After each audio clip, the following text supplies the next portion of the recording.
Salam alaikum, élèves de la première année secondaire, bonjour à tous. Dans l'unité 1, électricité, après avoir rappelé les idées sur la tension et le courant électrique et sur le conducteur ohmique dans les vidéos précédentes, dans cette vidéo, on va parler des générateurs. À la fin, vous serez capable de définir un générateur et citer ses grandeurs caractéristiques, tracer la caractéristique intensité-tension et déduire la loi d'Ohm relative au générateur et connaître les types de groupements des générateurs. D'abord, c'est quoi un générateur? Un générateur est un dipôle qui transforme une certaine forme d'énergie en énergie électrique. Donc, c'est une source d'énergie électrique. Dans cette année, nous intéressons à l'étude des générateurs de tension continue. Et voici quelques formes. Un générateur de tension continue possède deux pôles, l'un positif, noté souvent par P, et l'autre négatif, noté par N. Le courant sort du pôle positif et entre dans son pôle négatif. Un générateur est caractérisé par sa force électromotrice qui est abrégée par F et M et qui correspond à sa tension à vide, qui est la tension maximale aux bornes de la pile. On peut la mesurer directement à l'aide d'un voltmètre branché aux bornes de la pile en circuit ouvert, comme montre la figure. La force électromotrice est notée par grand E et mesurée en volts. Aussi, un générateur est caractérisé par sa résistance interne, notée par petit r, celui qui est responsable à l'échauffement du générateur durant son fonctionnement. Donc, un générateur est symbolisé par G, E, R, tel que E, c'est la force électromotrice et R, c'est la résistance interne. Maintenant, on veut trouver une relation tension-intensité pour un générateur. Pour cela, il faut réaliser le circuit suivant. On prend comme un générateur à étudier une batterie et on a besoin d'un interrupteur, d'un rhéostat qui est une résistance variable et de deux multimètres, l'un utilisé comme un ampèremètre et l'autre utilisé comme un voltmètre. On relie la batterie à l'interrupteur, de l'interrupteur au rhéostat et on branche en série l'ampèremètre pour mesurer l'intensité du courant débité par la batterie. Et aussi, on branche le voltmètre en dérivation aux bornes de la batterie pour mesurer la tension à ces bornes. Lorsque l'interrupteur est ouvert, on remarque que l'ampèremètre indique 0, tandis que le voltmètre affiche une valeur de la tension aux bornes de la batterie. C'est la force électromotrice de cette batterie qui est la tension maximale à ces bornes. Maintenant, on ferme l'interrupteur. L'ampèremètre affiche alors une certaine valeur du courant traversant le circuit. On commence à donner au curseur du rhéostat plusieurs positions à partir de sa position maximale et à chaque fois que la résistance diminue, on remarque que l'intensité du courant traversant le circuit augmente.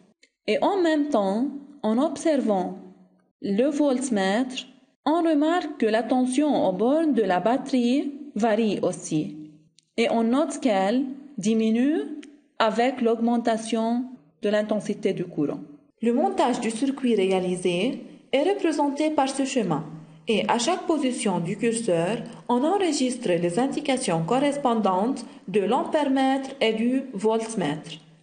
Et on peut alors tracer le graphe de la variation de la tension en fonction de l'intensité. Ce graphe est appelé la caractéristique intensité-tension de cette batterie.